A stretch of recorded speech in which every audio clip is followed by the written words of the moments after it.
Dito naman tayo sa budget allocation sa National Irrigation Administration para labanan ang matinding epekto ng El Nino. Ating pag-uusapan kasama si Engineer Eduardo Guillen, Administrator ng National Irrigation Administration.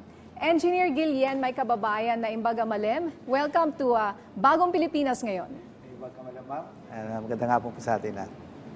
Admin, para po mas malinaw sa ating mga kababayan, magkano po ba, umpisa na natin, ang kabuuang halaga ng proposed 2024 budget ninyo para sa NIA?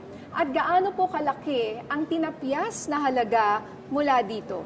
Well, ang totoo po niyan, pinuha natin ito sa mga major project ng ating Pangulo. So nag-propose po tayo ng 132 billion pesos para matugunan yung pangangailangan po natin sa patubig po natin.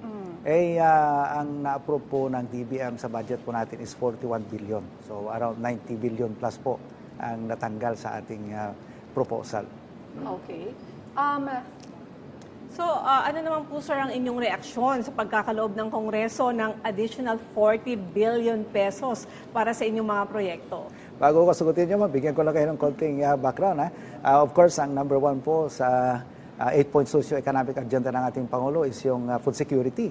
Alam po natin na ang number one na kailangan ng food security is itong irrigation infrastructure. Pag may irrigation infrastructure ka, ibig sabihin po ay meron kang mapababa mo yung inflation kasi dadami po yung ating production, bababa yung poverty incidence. At tandaan po natin na mahigit kalahati ng mga mahirap natin ay nasa agriculture sector. At higit po sa lahat, matutugunan natin yung paparating na El Nino. So napakahalaga po talaga at malaking pasasalamat po natin sa tulong ng Kongreso sa pagdagdag po ng ating budget. Sa ating Pangulo and of course kay Speaker Romualdez and Appropriation Chair Saldico. Maganda nga balita po yan dahil from 40 billion ay nadagdagan pa ng 40, so 80 billion na.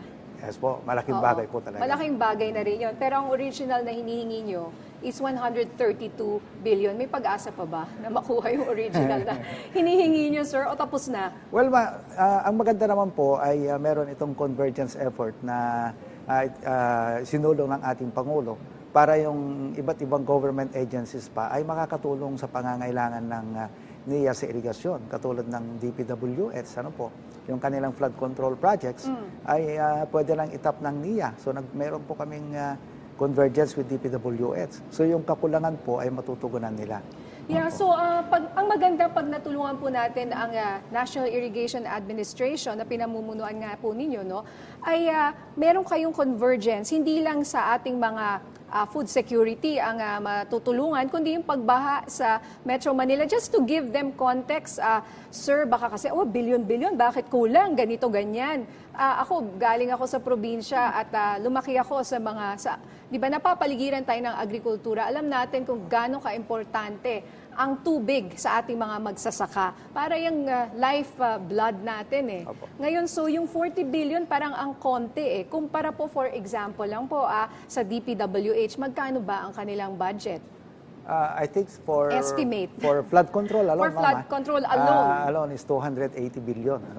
And billion. 280 billion. And ang inihingi nyo lang po 132 billion. Ang na-aproba is additional 40 billion. So hopefully magiging 80 billion po siya. Pero workable naman po sa inyo na yung ganong amount. Siyempre, kumbaga, magiging working budget nyo po ito para sa mga proyekto na hindi naman maaantala. Opo naman, ma'am. Opo naman. At sisiguro din naman natin yung ating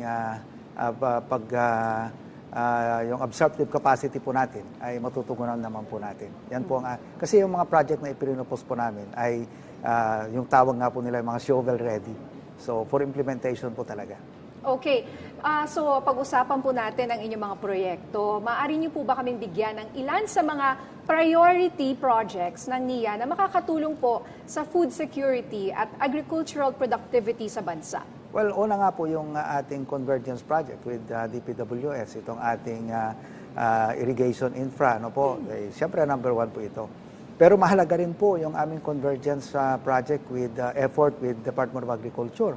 Kasi ang sabi po ng ating Pangulo sa amin, ang bilin sa amin ay maiparating yung tamang input sa ating mga farmers sa tamang oras, yung tama at sa tamang oras, ano po. So makakatulong po ito para mapababa yung input nila. Hindi na nila bibilihin lahat yung kanilang inputs, ano po.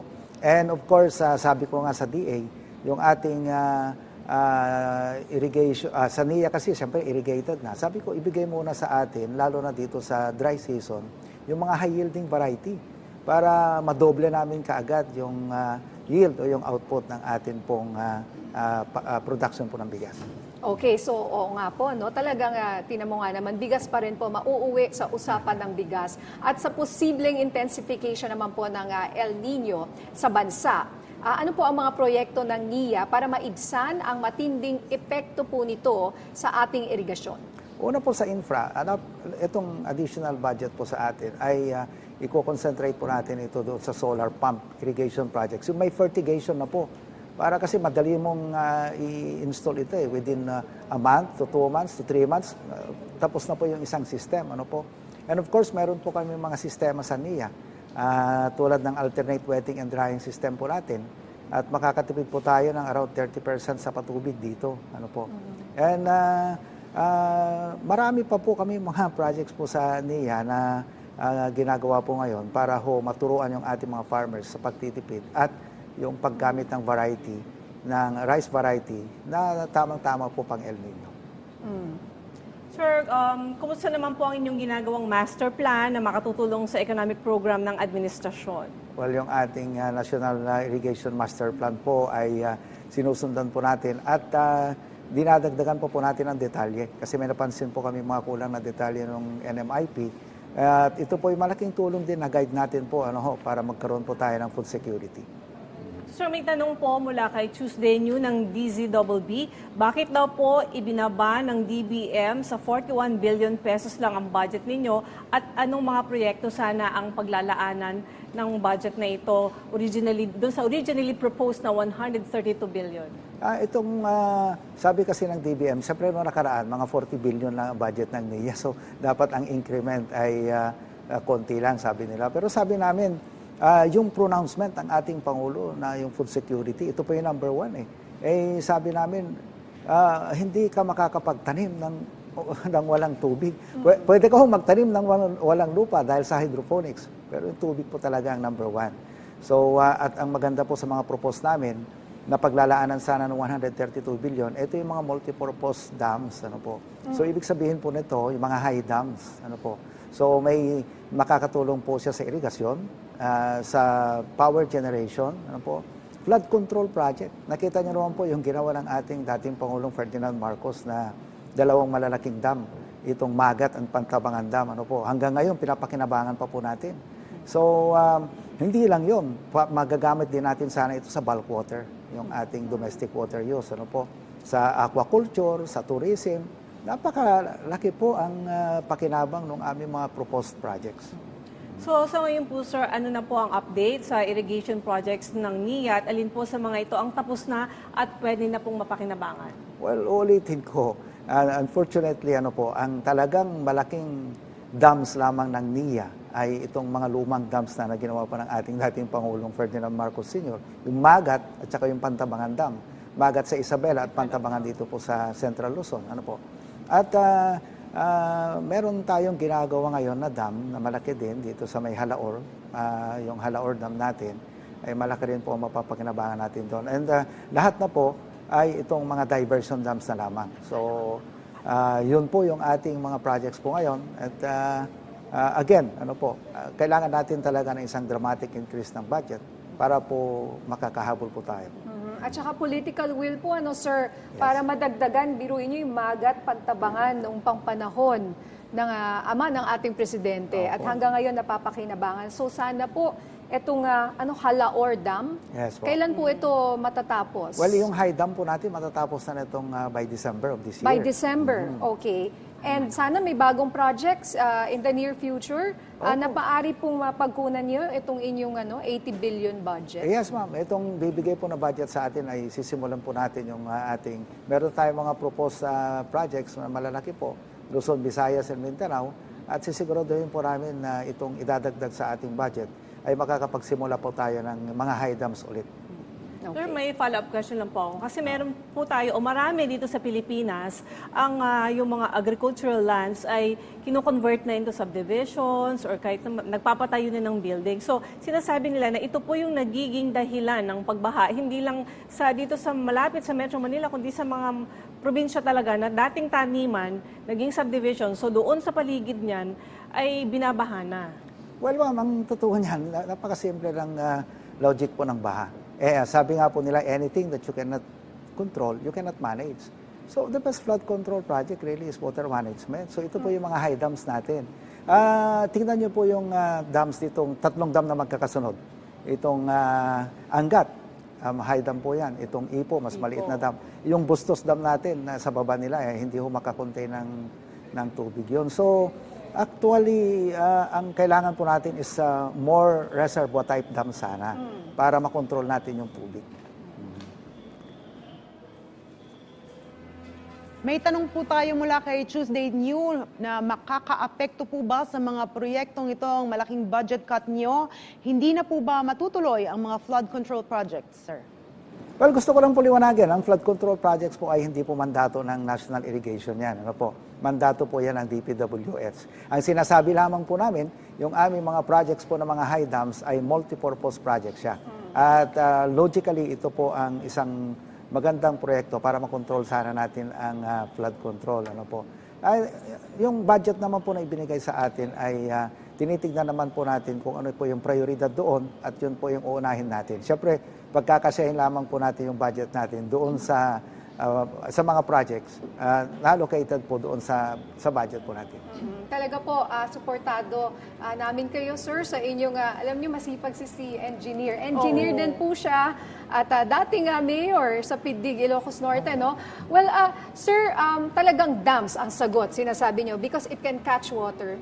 It can also help with the flood control. Yes, It can help with water management, pati enerhiya. Power generation. At pagtulong, power generation, aquaculture, I mean, very basic. The answer is put more dams. Yes, ma'am. Build more dams. Yes po, ma'am. Kung lahat sana ng ating major river basins ay meron tayong mga dams. Like, galing lang kami last week sa Mindanao. Itong Pulangi River, ma'am, ano po, ang proposal po ng ating dating Pangulong yung Ferdinand Marcos Sr. dyan ay 6 na dam ang ilalagay doon, high dams eh. Isa lamang po ang na-build nung wala na po siya, hindi na itinuloy yung iba. So ngayon, puro baha ang nangyayari dyan along the Pulangi River. So siguro po sa administrasyong ito, maituloy na ang proyekto na yan. No? But sir, ang dami pa namin talagang gustong itanong sa inyo. But at this point, we'll just ask you, ano po ang mensahe ninyo para sa ating mga kababayan? Well, alam niyo po, napakaswerte ko at nakakaharap ko yung ating Pangulo. Nakikita ko yung sinseridad po niya para matulungan po talaga yung ating agrikultura. Ano po? Tingnan po natin, inaako po niya, isinugal niya yung kanyang political capital para akuin niya itong pagiging sekretary ng DA. Napakahirap po niya. Ano po? Pero dahil po sa kanyang pamumuno ngayon, ay madali po niyang mautusan ng yung national government agency po kasi minsan merong parochial thinking na kanya-kanya eh.